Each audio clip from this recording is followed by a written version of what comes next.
Hey guys, tonight we journey back to a time when men wore furs, rode longships, and considered it perfectly normal to name their spoons. You're standing just outside a smoky Viking longhouse nestled deep within a fjord. The air smells like pine tar and old stew, and there's the soft crunch of frost beneath your boots. Inside, orange firelight flickers against carved wooden beams, and the murmurs of men and women whine through the rafters like lazy ghosts. You push aside a thick curtain of woven wool and step into the warmth. Immediately, the scent of roasted meat mingles with something earthier. Wet wool, maybe? Or is that fermented herring? Either way, you're in. And so is your nose. They notice you, of course. You're a stranger with oddly clean sneakers. But they let you be. One woman raises a single eyebrow as you glance down at your phone. It's dead, obviously. There's no outlet next to the cauldron of cabbage soup. You might want to mentally prepare yourself for this. You probably won't survive the week. But don't worry, we're here just for the evening. So before you get comfortable, take a moment to like the video and subscribe. But only if you genuinely enjoy what I do here. And hey, let me know in the comments where you're listening from and what time it is. I love seeing who's tuning in from around the world. Now, dim the lights. Maybe turn on a fan for that soft background hum, and let's ease into tonight's journey together. You're handed a horn of something warm and vaguely spicy. Mulled mead, maybe? You pretend to sip. Across from you, a large man, broad as a barn door, and with a beard braided into 3 thick cords, meticulously polishes a bone comb with his sleeve. Every few strokes he pauses to inspect a tooth, nods to himself, and resumes. He's not alone. All around the longhouse, men are tugging at mustaches, smoothing flyaways, and flicking tiny knots from their beards like it's the evening news. Welcome to Beardlandia, population dedicated. You didn't expect this. You thought Viking grooming meant blood, mud, and whatever fish slime was handy. But here, grooming isn't vanity. It's ritual. It's status. A man's beard is not just hair. It's history, a narrative, a warning, a flirtation, and sometimes a map of how recently he's fought, flirted, or eaten something questionable. And then there are the spoons. You almost miss it at first, but as you sit beside a smaller man with surprisingly dainty fingers, you notice that he's whispering something to a piece of carved wood. He turns it in his hands, murmuring softly, almost like a prayer. Then he sets it beside a bowl of fish stew and gives it a pat, like you might to a well-behaved cat. This is not just a spoon. This is his spoon. Named, honored, possibly inherited. The handle bears runes that catch the firelight. You'll learn that every Viking household has them. Named spoons, cherished spoons, sometimes mourned when lost or broken. You'll even attend a spoon funeral. But let's not rush. Outside, the cold wind howls. Inside, combs scrape quietly. Spoons glint like tiny relics, and a man across the hearth begins to hum a low melodic tune that somehow makes you feel like you've always belonged here.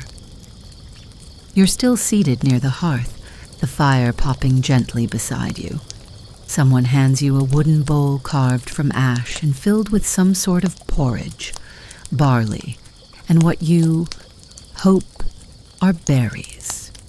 You reach for a spoon, but your hand is stopped, gently but firmly, by a large, soot-streaked woman wearing a reindeer hide apron. She taps your wrist and raises a bushy eyebrow. Then she slides a spoon across the bench toward you. Plain at first glance, but bearing 2 carefully notched rings at the top of its handle. You've just been lent a spoon, and this, oddly enough, is an honor. You quickly learn that utensils are personal items, much like toothbrushes today. In fact, they might be more personal. Spoons aren't left scattered in baskets or clattering loose in drawers. They're tucked into belts, hung on walls, or tied to one's cloak with braided cords, and they are frequently named. Tonight, the spoon in your hand is Greta. You're told this softly by the same woman who handed it to you. Greta was my mother's, she says, voice low, almost reverent. She made the best goat milk stew. You nod respectfully, unsure what the appropriate response is when borrowing a dead woman's soup tool. But the more you observe, the clearer it becomes. Vikings take their grooming and eating implements very seriously. Later that night, while others settle into furs and stories, a quiet boy by the door opens a small wooden box. Inside are items more suited to a spa than a battlefield. A bronze comb, 2 delicate bone tweezers, an ear spoon, and what looks suspiciously like a nail pick. He lays them out one by one like sacred relics. You watch as he begins his grooming routine. First he plucks a stray eyebrow hair, then he gently scrapes a bit of wax from his ear. This is not shameful. This is expected, normal, even noble. Historians still argue whether Viking hygiene was truly more advanced than that of their European contemporaries, or whether we've simply romanticized it. But archaeological finds don't lie. Countless combs, tweezers, razors, and grooming kits have been unearthed across Scandinavia. So many, in fact, that some scholars joke that Vikings were better equipped for beard care than for dentistry. One particularly fun tidbit: the typical Viking comb was made of animal bone, often ornately carved, and many had matching protective cases. These were not casual accessories. They were heirlooms, status symbols, possibly even dating app profiles, if one squints. As you study the tools, you notice that many are etched with tiny runes, some meaningful, some mundane. One comb reads something that translates loosely as, "Thor bless my knots." Another says simply, "Mine, not yours." Even more curious, the ear spoon. A strange little spatula, curved at the end like a miniature paddle. At first glance, you think it's used to scoop ointments, or perhaps for stirring potions. But no, this is for earwax. Clean ears meant good hearing, and good hearing meant survival, especially when your enemies might be sneaking up behind you on a frosty morning. The blacksmith, Snorri, you'll remember him, keeps his grooming kit on a leather cord wrapped 3 times around his belt. He says it keeps him calm to know where everything is. Like knowing where your axe is, he mutters, stroking his comb like a pet rabbit. You don't question him. Later still, as the fire burns low, you spot one man helping another braid his beard, fingers deft and practiced. It's not intimacy, it's trust. Braiding was practical, especially for warriors. Loose hairs could get caught in helmet straps or distract in battle, but it was also symbolic. Each braid could tell a story, mark a victory, or simply say, "I care enough to make this neat." And in this world, neatness is no joke. You lean back, the warmth of the spoon in your hand slowly radiating into your palm. Greta's spoon, a piece of someone's story, just like the combs, just like the braids. Everything here is named, touched, passed down. Even the mundane becomes meaningful. The next morning, you wake to the unmistakable sound of scraping. Not swords on whetstones, though that'll come later, but the rhythmic, almost meditative rasp of combs drawing through thick beards. It's like a symphony of self-care, a bearded symphony. You sit up, blinking away sleep as sunlight spills across the wooden floor. The longhouse is quieter now, the fire burned low, just glowing coals tucked under ash.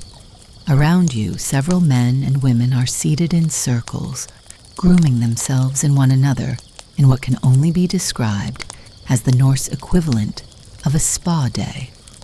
One man is seated on a fur-covered stool, eyes closed, while another plucks his nose hairs with a small bronze tweezer.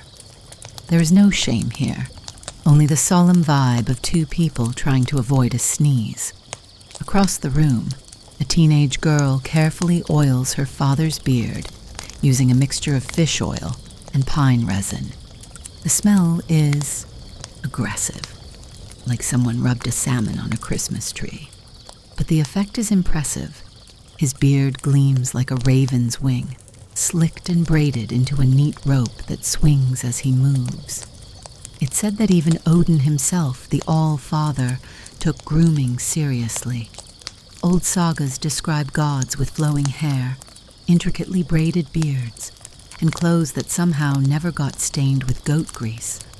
Historians still argue whether these descriptions were aspirational or literal. Did the gods really sparkle? Or was it just ancient fan fiction? Either way, the ideals trickled down. Vikings viewed cleanliness as not only practical, but almost spiritual. Grooming wasn't vanity. It was order in a chaotic world. And in the harsh northern climate, you took order wherever you could find it. Even the tools had a divine air. Some combs were engraved with symbols of Thor's hammer, meant to ward off lice and bad luck. Others bore protective runes invoking Freya, goddess of beauty. Was it superstition or branding? No one can say for sure, but you begin to notice that people here whisper to their tools the way modern folks talk to sourdough starters, reverent, slightly embarrassed, and weirdly possessive. Back to your host, Snorri. He's now demonstrating the fine art of beard maintenance. With one hand, he lifts a thick lock of his coppery beard. With the other, he draws out his prized comb, carved from whalebone, worn smooth at the teeth. Its name is Biter. He claims the comb once belonged to his grandfather, who supposedly used it to both groom his beard and distract an enemy during a duel. You're not sure how that second part worked, but Snorri's very confident about it. He slides the comb through his beard with slow precision. Always from the bottom up, he explains. Pull too fast and your beard will curse you. He's probably joking. Probably. Another man nearby chimes in. His comb is named Grendel. Yes, like the monster. It eats the tangles, he says, deadpan. Then he laughs for a full 10 seconds at his own joke. No one else joins in, but they all nod respectfully. Beard humor is its own thing here.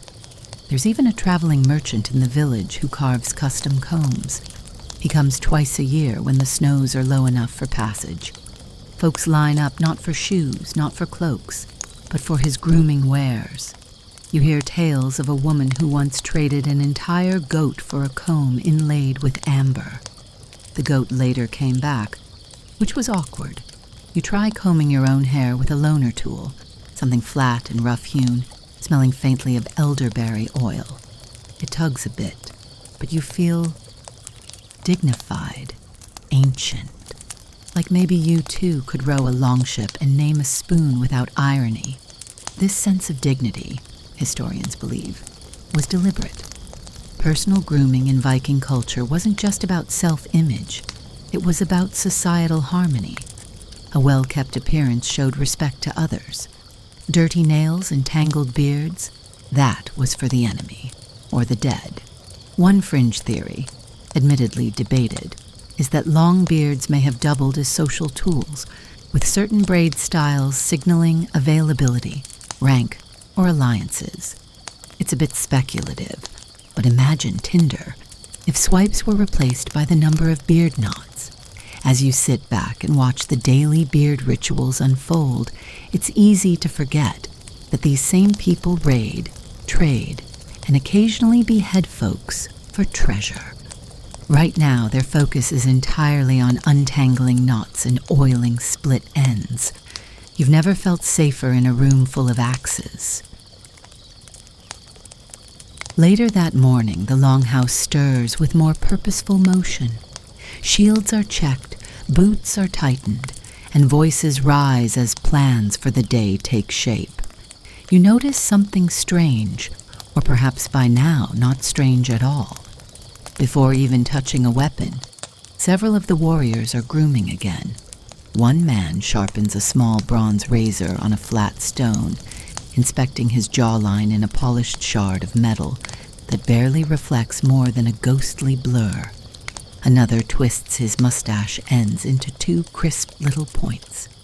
You think you see someone oiling their eyebrows. Snorri reappears, now fully dressed for what appears to be a walk. A very intense, armored walk. He's strapped a round shield to his back, his beard triple braided and neatly fastened with what look like tiny carved walrus heads. His grooming kit still hangs from his belt, jingling slightly with each step. You nod to him, and he nods back. Going to the field, he says, tightening his belt. Might fight, might forage, but always comb first. You smirk, until you realize he's dead serious. Vikings were not ones to let grooming go just because they were headed into battle. In fact, many took extra care before combat, not just for vanity, but to show respect to the gods, to their ancestors, and even to their enemies. Historians still debate whether this pre-battle grooming was ritualistic or simply pragmatic. One theory suggests that well-groomed warriors hoped to die looking presentable, especially if they were to enter Valhalla. Another proposes that neat hair and tidy beards prevented distractions in battle. Both may be true. Either way, you begin to understand. Combing wasn't an afterthought, it was armor. You trail along with the group, careful not to trip on uneven ground. The village stretches behind you, smoke curling from chimneys, distant goats bleating. The warriors walk in a slow line, stopping occasionally to inspect the earth, the sky, each other's braids. And yes, they're still grooming. Snorri pauses to remove something from his beard. It looks suspiciously like a pine needle. He flicks it away with the focus of a jeweler inspecting a diamond. You never know who's watching, he mutters. A younger warrior beside him carries a mirror shard tucked into his belt like a dagger. He's using it now to check for symmetry in his braids. If I die lopsided, he says, I'll haunt whoever braided me. You believe him. Even the weapons bear decoration. The handles of their axes are polished, wrapped in leather, sometimes inlaid with bits of bone or ivory. Some warriors name their blades, nothing new there, but others have gone so far as to name their combs. You hear a man whisper to his comb, "Stay sharp, Edda," before tucking it away in a pouch sealed with bone buttons. You think of your own belongings, your phone, your charger cable, your 2 worn sneakers, and wonder what they would have named in this world. Probably nothing as noble as a beard comb. One man, a lanky fellow with more beard than chin, proudly displays a tool with a wide grip and rune carvings on both sides. He calls it Thistle. It once snagged on an enemy's helmet strap during a scuffle, helping him get the upper hand. The story, he insists, is true. His friends aren't convinced, but they nod all the same. You learn that the act of grooming together, especially before combat, was also a bonding ritual. It showed trust, unity, and sometimes superstition. One warrior insists that he always combs exactly 20 times before a fight. Once, he mutters, I stopped at 19. Lost 2 fingers that day. There's a pause, then someone else mumbles, well, maybe that was because you grabbed the hot end of the brand. The group laughs, quietly. It's a chuckle muffled by furs and frost, but it ripples through the line like warmth through snow. Further along the trail, you pass a reflective patch of ice. One of the younger warriors kneels to check his reflection, smoothing down a rogue curl that refuses to behave. He pulls out a tiny bit of beeswax from a leather pouch and applies it like someone preparing for a portrait. Better to meet the gods with dignity, he says. More to the ice than to you. And maybe that's the heart of it. In a life shaped by storms, steel, and sudden endings, there's something quietly radical about taking the time to look, put together. As you continue through the pines, the cold biting your cheeks and your breath visible in little puffs, you find yourself touching your own hair, not for warmth, for order. Maybe you'll name your comb too. The sun hangs low as you return to the village, casting long shadows across the snow-packed ground. You're seated once again in the longhouse, and this time, the energy has shifted. People are gathered in a more casual cluster near the hearth, swapping stories while their hands stay busy with small habitual grooming movements. Braiding, stroking, polishing. That's when you spot her, a young woman with sharp eyes and an even sharper jawline. Her name, you later learn, is Fridas, and she's explaining, deadpan, to a group of wide-eyed children the 3 types of romantic beard. You lean closer. There's the wind braid, she says, lifting a lock of her own hair and twisting it. This means a man is ready for adventure and usually available. The children giggle. Then the lover's loop, she continues, tying a thin strand into a loose knot, worn when courting someone, or pretending to. She smirks. Some folks never untie it, even after rejection. Sad, really. And the fool's tassel, one child whispers, eyes wide. Freydis leans in dramatically. Yes, the one who braids both sides but forgets the middle. Run from that one, fast. Everyone bursts into laughter, and even you chuckle softly. Romance, apparently, has always been awkward.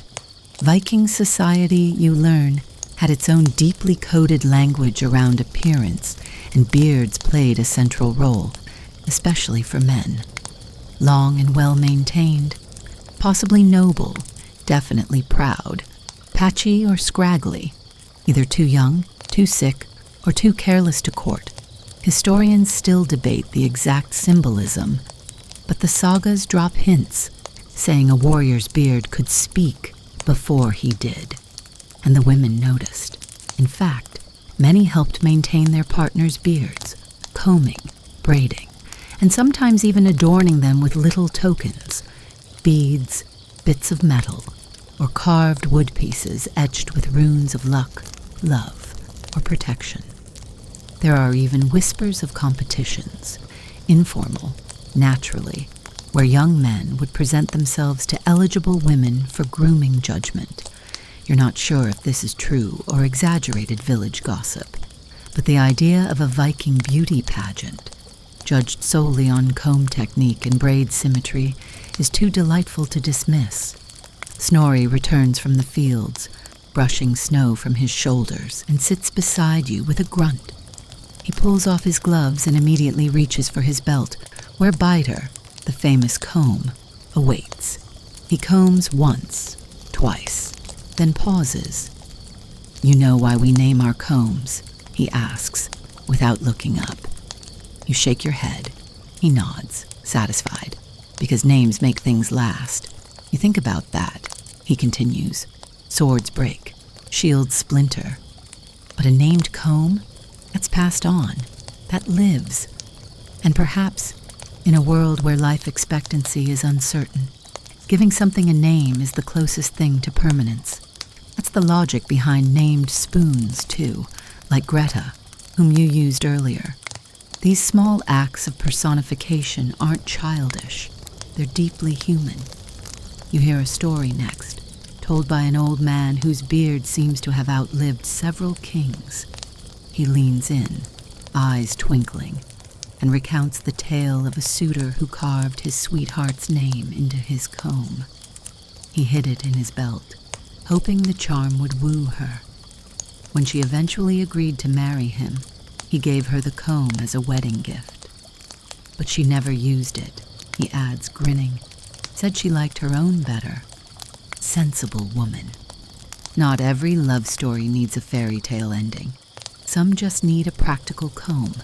Another theory surfaces from a woman tending the fire. If you didn't name it, she says, referring to tools, it might forget it belonged to you, and then it might start working for someone else. She could be joking, or not. It's hard to tell with Vikings. Later, as you're handed another spoon for your evening stew, this one called Barkbite, with a little chip on one edge, you find yourself inspecting its shape, wondering what stories it holds. Maybe it belonged to a child, or maybe it survived a fire, maybe both.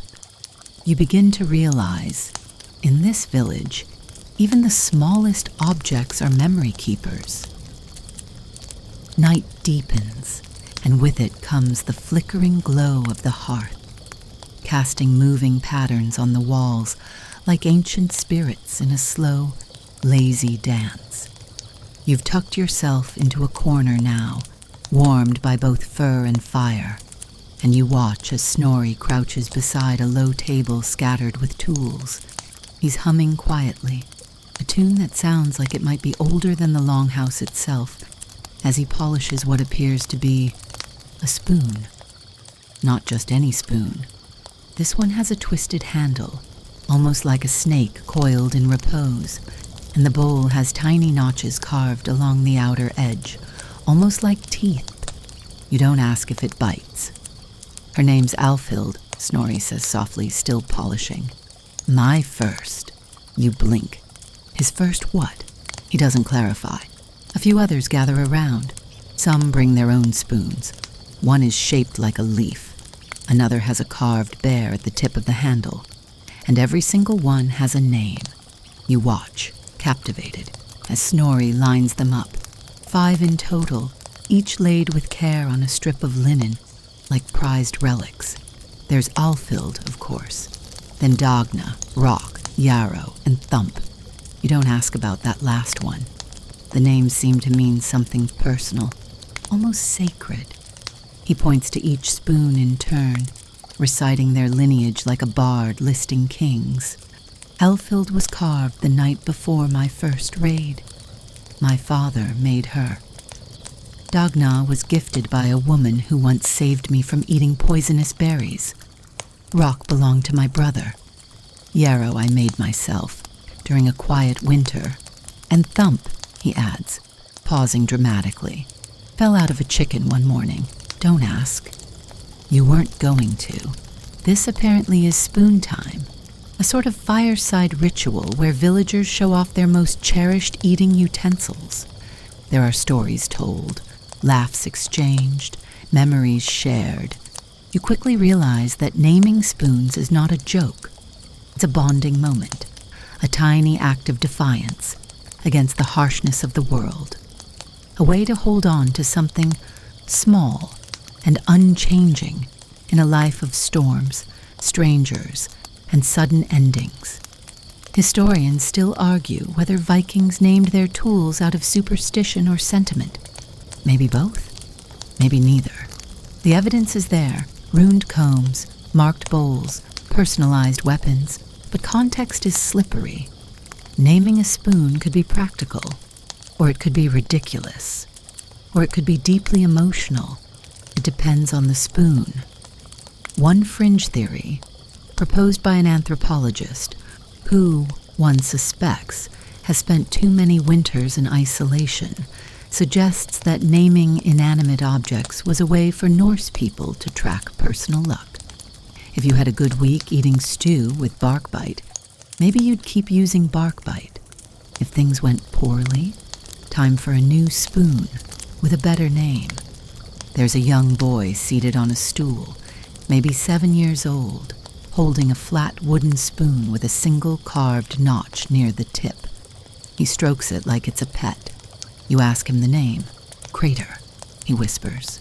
Why Crater? He shrugs. Sounds fast. You're not sure what that means, but it feels important. Fast spoons, slow days.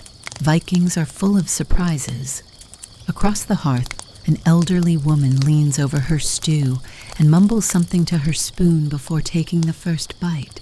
You can't catch the words, but the motion feels like grace. Before a meal, like the spoon needed permission to serve, Snorri passes you a fresh one. Borrowed, he says, as if that's a name, not a status. It's plain, worn smooth by use, and still faintly warm from someone else's hand. You take a bite of broth, and for a moment, the world feels oddly quiet. Then someone knocks over a bench. Everyone turns to see a skinny man with unruly hair chasing after a runaway spoon, now skittering across the floor like a rebellious crab. He grabs it just before it rolls into the fire. "Torvald," he gasps, clutching the spoon to his chest. "Don't scare me like that." Nobody laughs. They just nod, solemn. Torvald apparently has quite the personality. And so the evening passes, spoons laid out like tarot cards, stories passed between bowls, and the soft click of wood on wood as everyone eats slowly, reverently, and with a surprising amount of affection. Outside, the wind has picked up, long moans weaving through the rafters like ghostly gossip. Inside, the longhouse is lively in a sleepy sort of way. You're still at the communal table, now stacked with dishes, half-eaten bits of meat, and spoons nestled gently on folded cloths. Some are still cradled in their owner's palms, as if letting go of them too quickly might offend some unseen spirit. The conversation turns, inevitably, to names. Not names of people. Those are too obvious. No, the group now discusses all the other things they've named. A sled called Frog's Knees, a fishing pole known only as Harold's Regret, a cauldron affectionately nicknamed Tooth Melter. Each item comes with a story, and each story is more convoluted and delightful than the last. One man claims he once named 2 different hats after the same goat. No one is sure what that means, and no one dares to ask. You wonder aloud gently why Vikings name so many of their possessions. Freydis leans over, elbow on the table, and raises a knowing eyebrow. "Because when the gods call you," she says, "you want your things to remember you." That could be poetic, or just cryptic. Hard to say with her. Historically speaking, there's truth here. Vikings were prolific namers. Ships, swords, shields, anything that accompanied them into battle or across the sea was granted an identity. These weren't just tools. They were companions. Ships were often given names that translated to things like sea serpent, wave mare, or swan of the storm. And the names were carved directly into the wood, marked forever. Even sleds pulled by oxen bore monikers that would make today's bumper stickers blush. One saga mentions a sled called Bone Rattler, another Gulsnudur, literally gold snout, possibly a reference to the family pig that once rode in it. But the naming didn't stop at large items. Vikings named their pets, their favorite cloaks, their knives. Some even gave nicknames to their walking sticks. Historians still argue whether this practice was symbolic, magical, or just a product of long winters and no Netflix. It's easy to forget, in our world of mass production, just how personal tools were to these people. A spoon wasn't one of 10,000 churned from a factory mold. It was hand-carved, possibly gifted, and then used every day for decades. It made sense to name it, to talk to it, to thank it, sometimes. The naming also acted as a kind of memory. If someone died, their comb might pass to a son or daughter, but the name would stay. So even if the original owner faded, the comb, Yrsa, say, or Ortooth, kept whispering stories across generations. Tonight, you hear one of those stories. An old woman named Brynhild speaks up. Her voice is thin but steady. She tells of her mother's spoon, Kelda, which had a curve in the handle from years of use. When her mother died, Kelda was buried beside her, but 3 winters later the grave had to be moved due to flooding, and when it was opened, there was Kelda, perfectly intact. She looked cleaner than she had in years, Brynhild chuckles. Must have been the mud. You wait for the punchline, but instead she adds, I held her once more. Just once. Then reburied them both. Still miss that spoon. And no one laughs. You look down at your own spoon. Borrowed. Plain, yes, but now somehow heavy with meaning. You haven't named it. Not yet. But it feels different in your hand. Familiar. Like it's starting to trust you. At the far end of the hall, 2 boys are mock arguing over who gets to use Sven. Apparently it's a spoon with a dragon carved into the bowl, and one of them claims Sven can taste danger. You assume this is a metaphor. Probably. The night draws on. The fire sinks low and the laughter grows softer, sleepier. Someone knocks over a comb, and 3 people lunge to save it before it touches the floor. A woman kisses the top of her spoon and tucks it into a linen wrap like it's a sleeping child. You're beginning to understand. Naming isn't just for organization. It's for memory, for connection. It's a Viking's quiet rebellion against impermanence. Because if your spoon has a name, maybe you last a little longer too. By morning, the snow outside has crusted into a thin sheen of ice, and the village wakes with stiff limbs and puffed breaths. You step outside, cheeks stinging slightly from the cold, and follow a group of villagers making their way toward the edge of the fjord. It's bath day. Not a festive bath day, not a hot springs and lavender sort of bath day. No, this is more of a communal necessity, the kind of cleansing ritual that occurs when enough people have noticed enough smells. The bath site is a narrow strip of flat stones where the ice has been cracked and cleared. Buckets are already lined up. Fire-warmed stones are being plunged into barrels to keep the water from freezing solid. You flinch, just watching. A tall woman named Era strips down to her underlayers and pours a bucket over her head like she's rinsing after a jog. Except it's 30 degrees. Fahrenheit. You, meanwhile, are shivering in 3 layers and wool socks. A young man named Leaf, not that Leaf, just a local teen, sees your hesitation and grins. It wakes the blood, he says, dunking his face like he's at a spa and not a medieval glacier dip.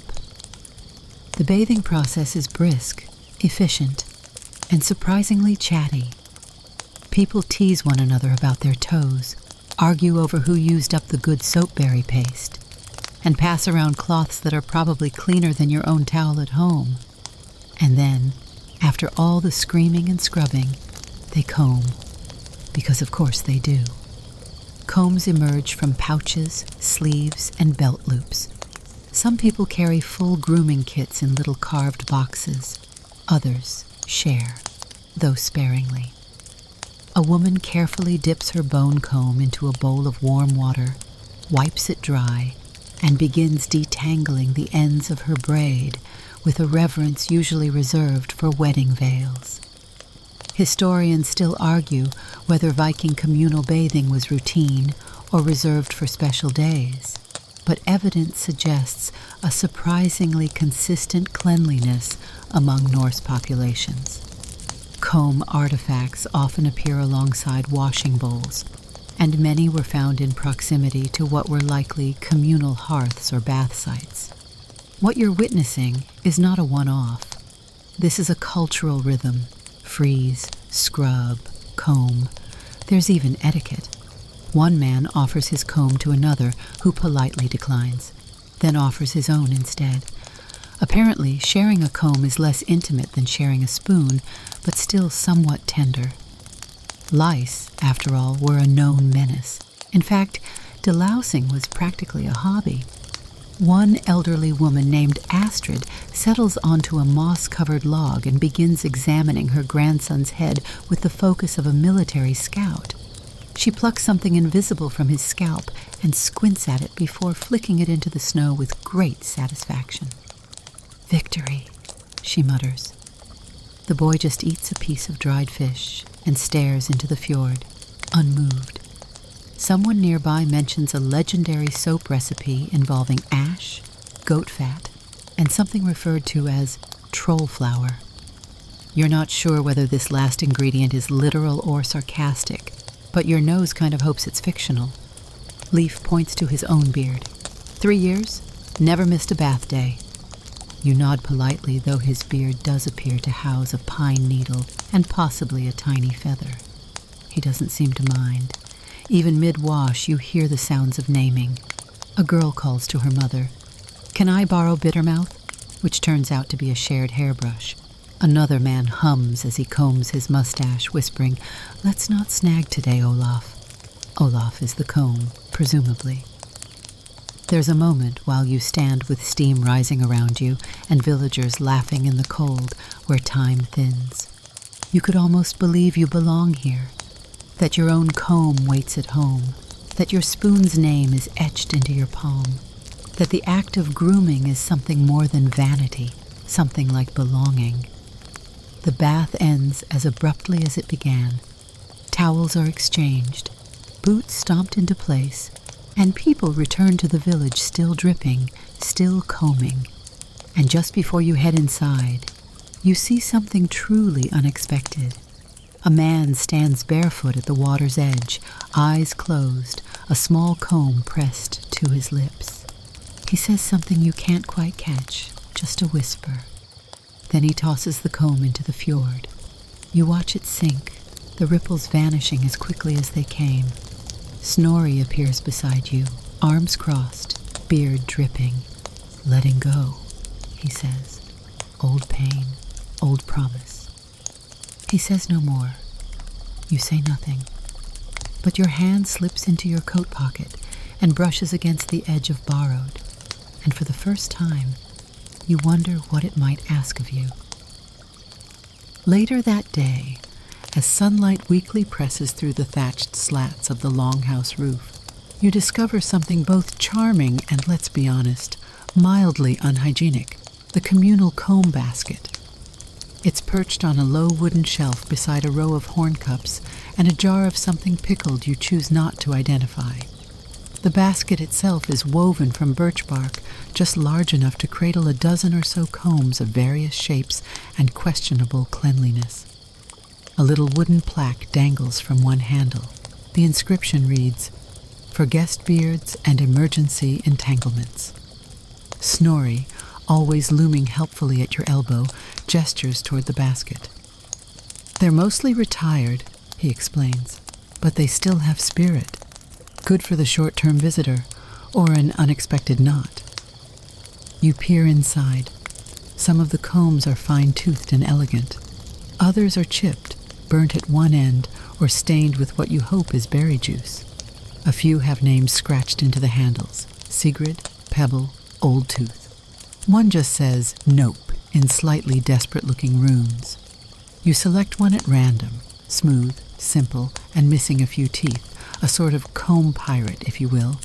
As you run it tentatively through your hair, a woman passing by raises a knowing eyebrow and says, "Ah, borrowing from the ancestors, are you?" Apparently these combs are believed to carry memories. The logic goes that a comb which served many heads has gathered wisdom, if not lice. It's unclear whether that's comforting. Historians still argue whether communal grooming tools were genuinely widespread or more of a small village practicality, but archaeological digs have unearthed combs in shared spaces, public halls, marketplaces, even burial sites. Some scholars believe they were offered to travelers, similar to hospitality tokens. Others suspect they were just forgotten and picked up again. One quirky find from a Danish dig included a comb with a tiny inscription translating roughly to, "Not yours, don't be gross." Evidence perhaps of early passive-aggressive labeling.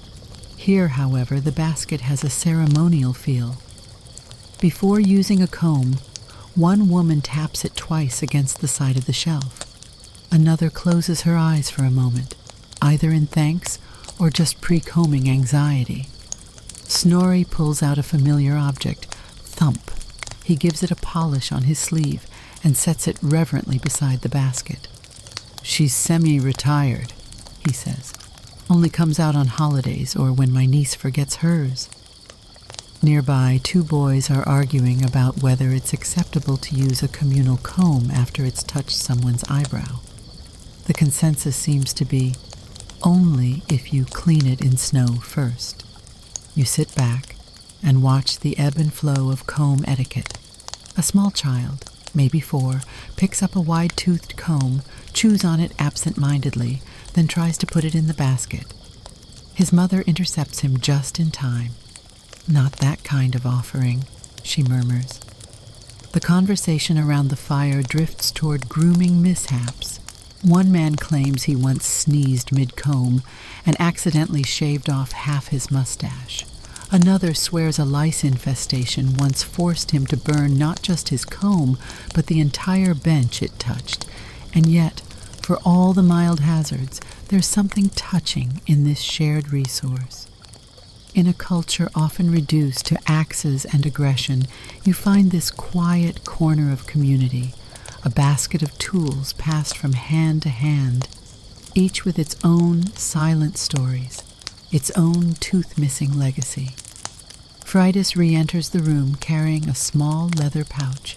She sits beside you, opens it, and reveals 5 miniature combs, no longer than a finger each.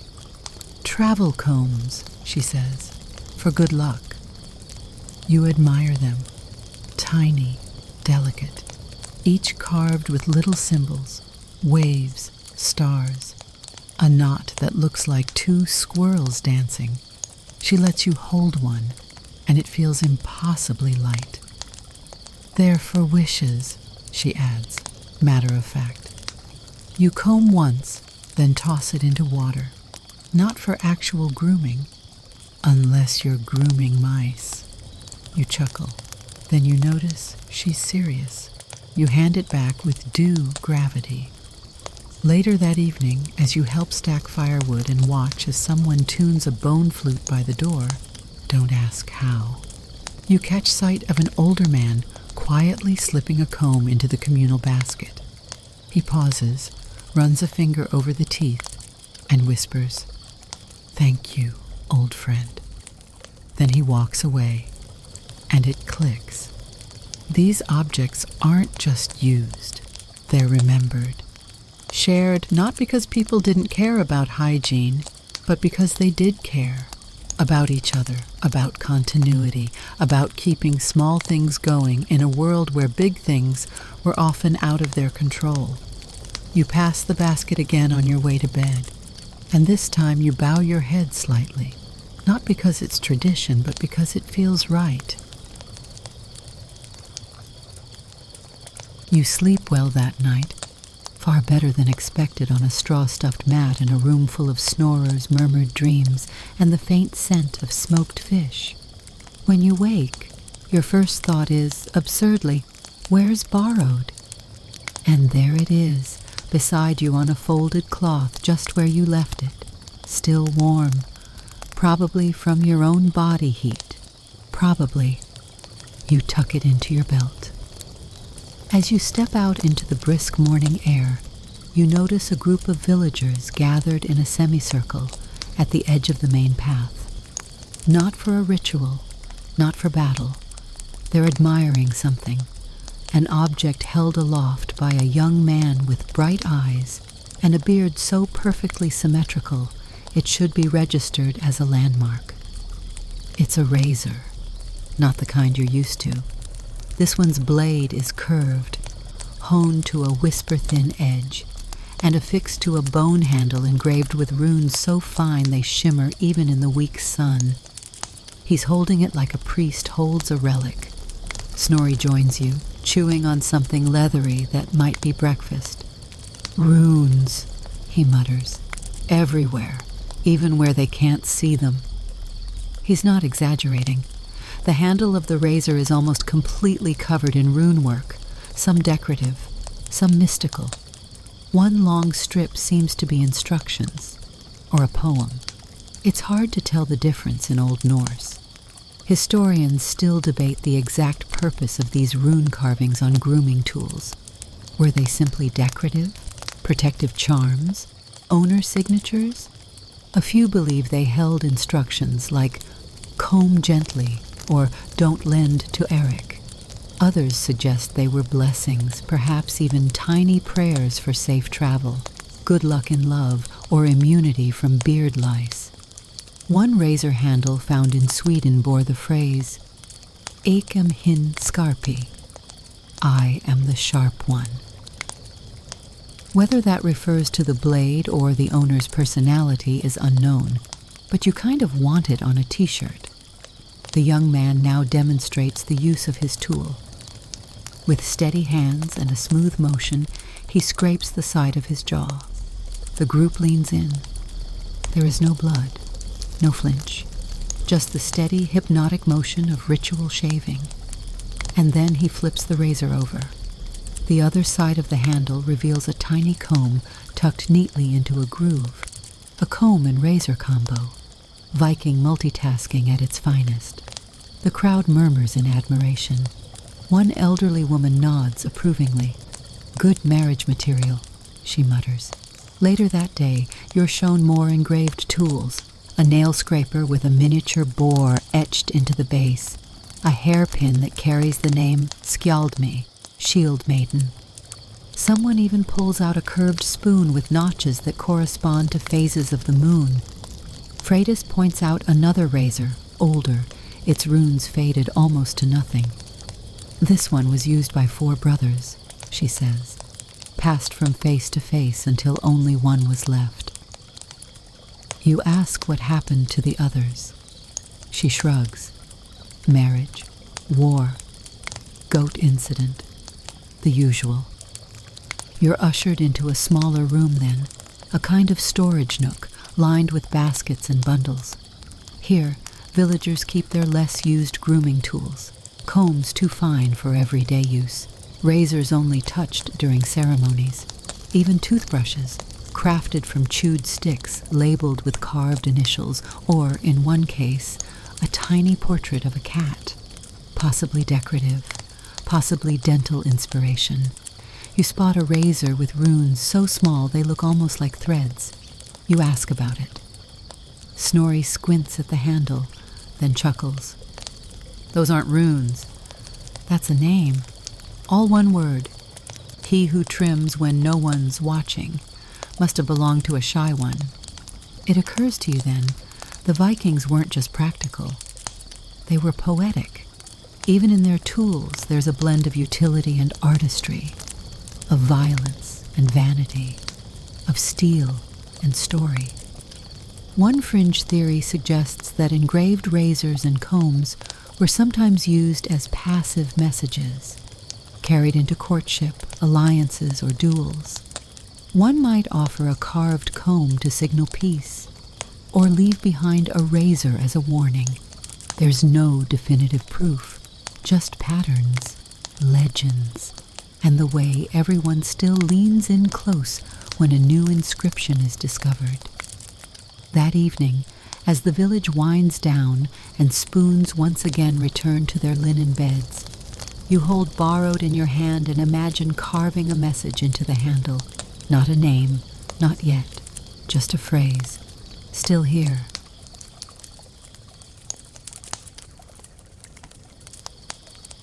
The next day begins with an unusually tense breakfast. You arrive at the longhouse expecting the usual routine. Gruel, shared spoons, and someone bragging about how their comb has never once let a tangle stand. Instead, the air is thick with whispers and narrowed eyes. Apparently, someone has stolen beard clippings.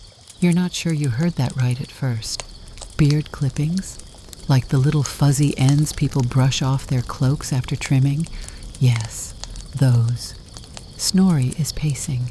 His normally calm demeanor has shifted into something between irritation and a fully rehearsed revenge ballad. They were in a pouch, he grumbles to no one in particular, tied with blue thread. Everyone knows blue thread means private trimmings.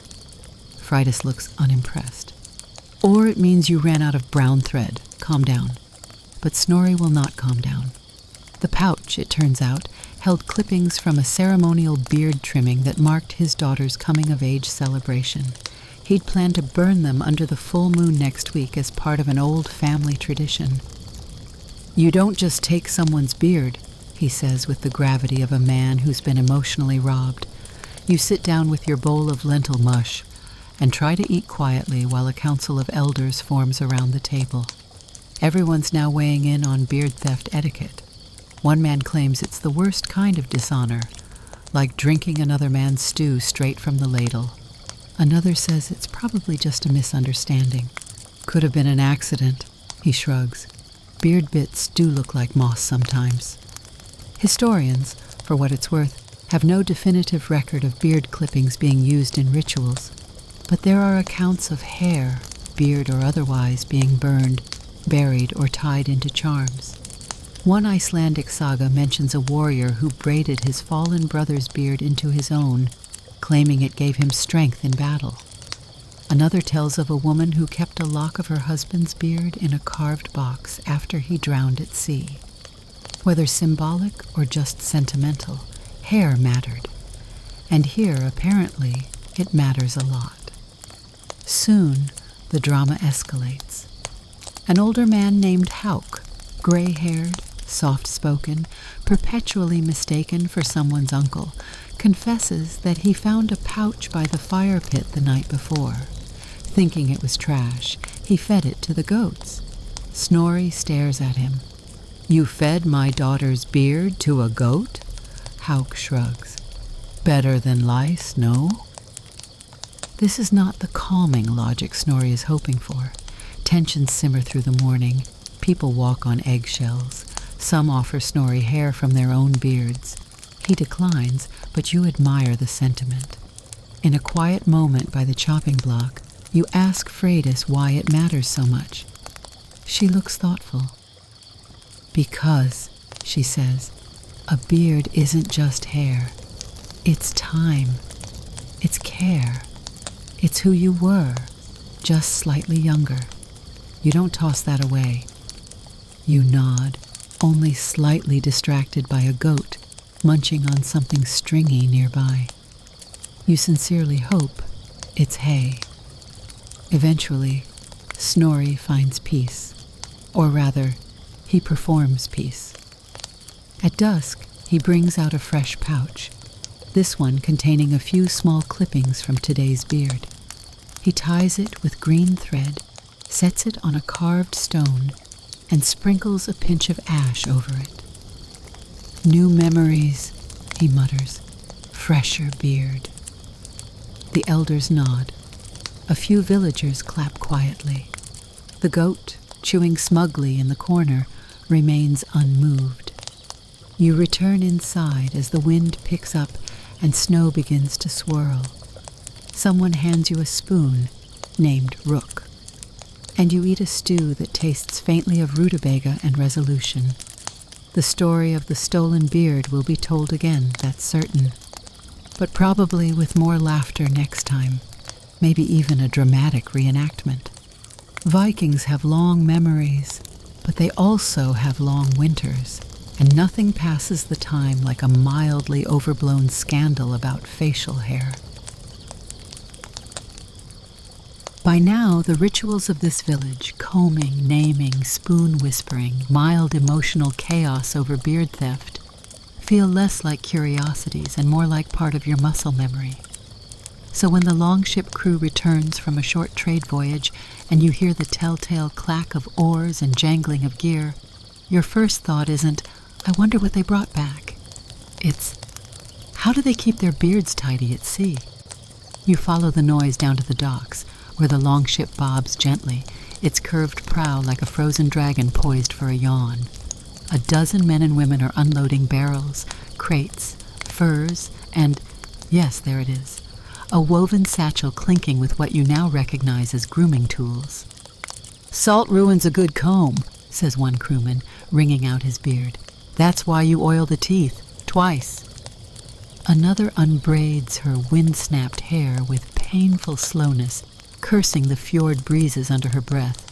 You offer her a comb from the communal basket you brought as a gesture of goodwill. She accepts it gravely, like you've just lent her your family heirloom. Life on the longship is no picnic, especially for anyone with pride in their follicles. Between ocean spray, cold winds, and the occasional gull-related incident, beard maintenance becomes a test of willpower. You learn that some Vikings carried portable grooming kits, compact leather rolls with slots for combs, tweezers, and even a tiny mirror made of polished bronze. Snorri, who apparently once captained this very long ship, shows you his travel comb, a squat, two-sided thing he calls split fang. One side has wide teeth for detangling, the other is narrow, for finishing strokes. He beams as he hands it to you. It's sticky. You try not to ask why.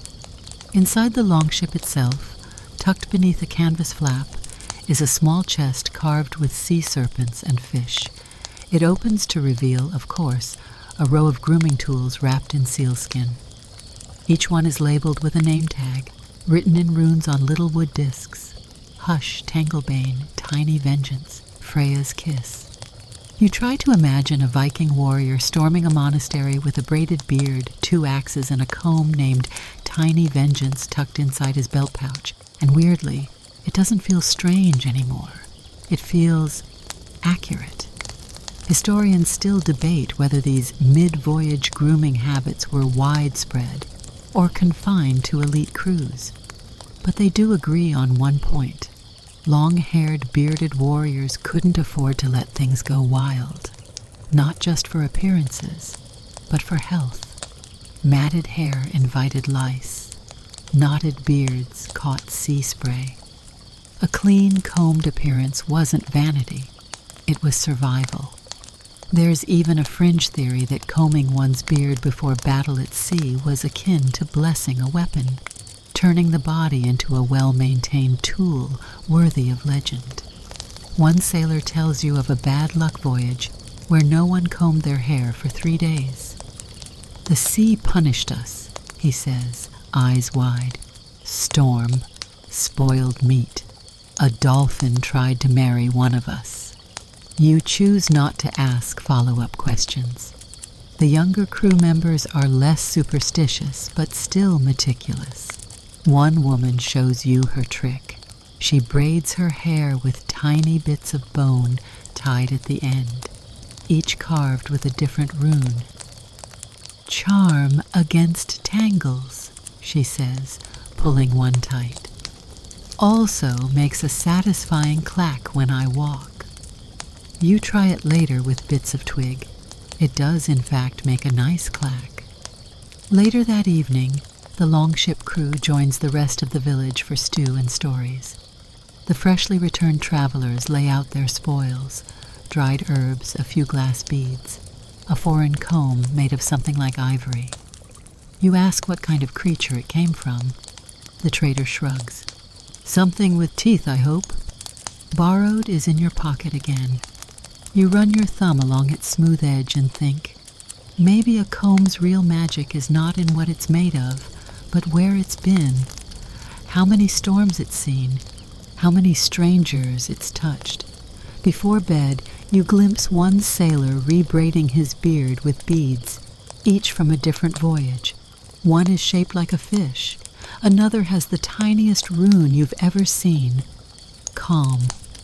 You fall asleep that night to the soft creak of the longship swaying at its dock, the gentle rustle of fur blankets, and someone quietly whispering something to their spoon.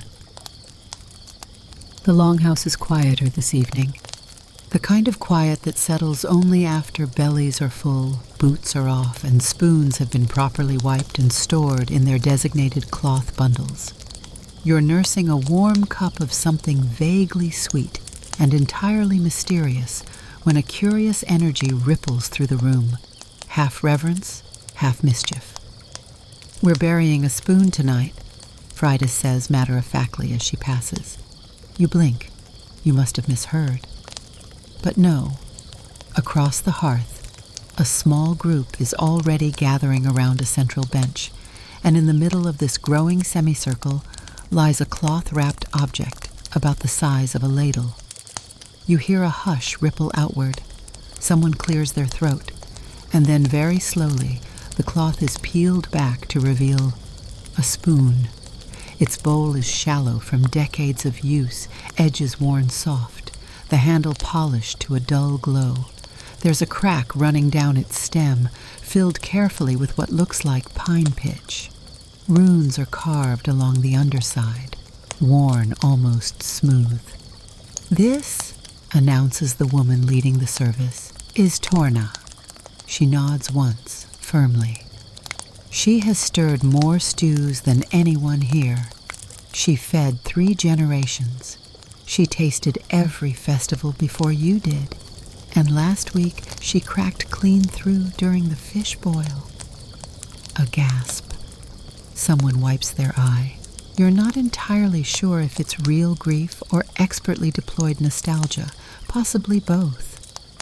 Snorri leans in and whispers, "Torna was the best tasting spoon." You squint at him. "Tasting?" He nods solemnly.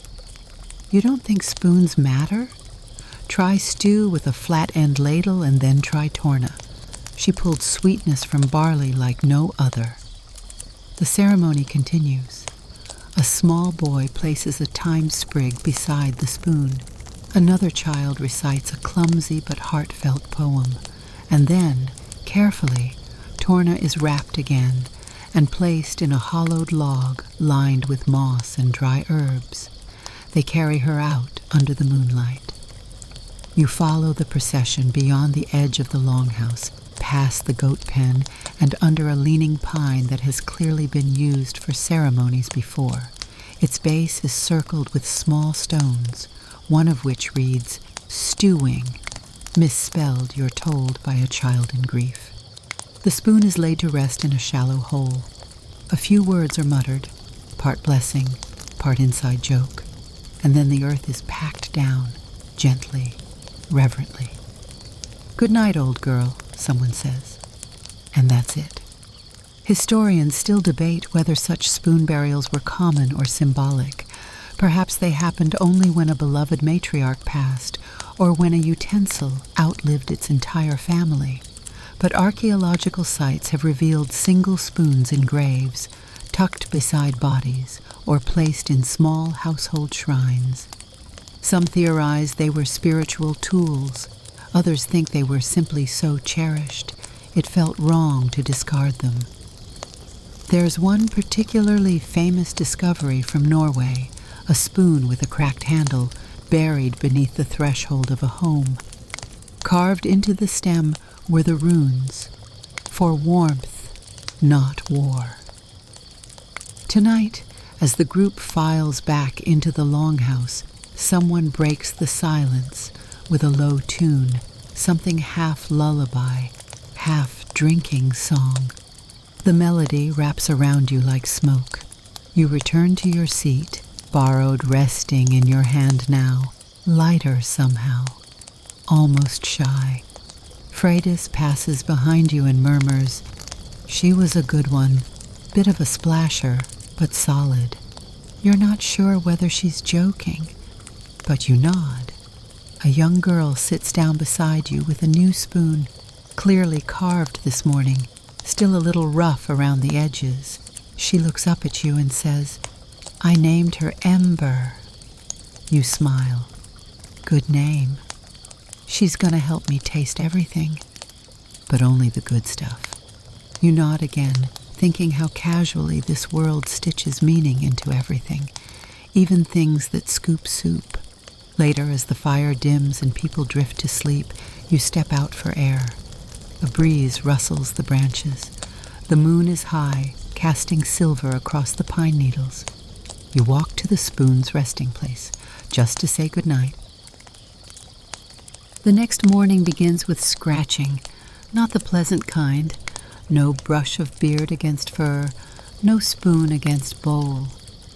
This is the unmistakably urgent scratch of someone dealing with an itch that simply will not quit. You lift your head groggily to see 3 villagers huddled by the fire, whispering, inspecting scalps, and looking suspiciously at a blanket. One mutters something about that cursed goat, another about the communal comb basket, and a third just scratches harder. Lice, of course. You watch as the village's mood tilts from cozy to itchy with the speed of a sneeze. Shoulders twitch, beards get fingered and tugged, and then, because this is a society that believes in ritual even during infestation, a battle plan emerges. First comes the oil, a thick mixture of pine tar, juniper extract, and something minty is heated over the fire and applied with little bone spatulas. The smell is aggressive, like a forest trying to take revenge. You gag slightly and earn a dirty look from an elder who's already half-coated. Snorri appears, his hair bundled into what might be described as a warrior bun. He's holding a satchel full of combs, fine-toothed, tightly spaced, clearly meant for the eradication of small horrors. These are delousing combs, he explains. We only bring them out during crises or family reunions. Delousing isn't new to Viking life. Archaeologists have found countless fine-toothed combs in Norse graves, some worn smooth from frequent use. Some even bear etchings in runes like "chase them out" or "crawl no more." Historians still debate whether these phrases were magical incantations or just very determined slogans. You're handed a comb, long, flat, teeth like fangs. It's called skrell, which Snorri explains means scratchy justice. He says this with such pride you don't dare question it. The village shifts into full grooming lockdown. Pairs form, checking each other's scalps with the precision of jewelers. Children are lined up like woolly sheep and combed one by one. A goat is also examined. No one knows why. Freydis leads a smaller group into the woods to fetch more herbs. Burn the linens, wash the furs, and if you find anything crawling, she says, don't name it. That last part is said very firmly. You take your place beside the fire, someone tugging carefully at your hair with a comb dipped in oil. It's oddly soothing, despite the deeply unromantic context. You hear soft mutters.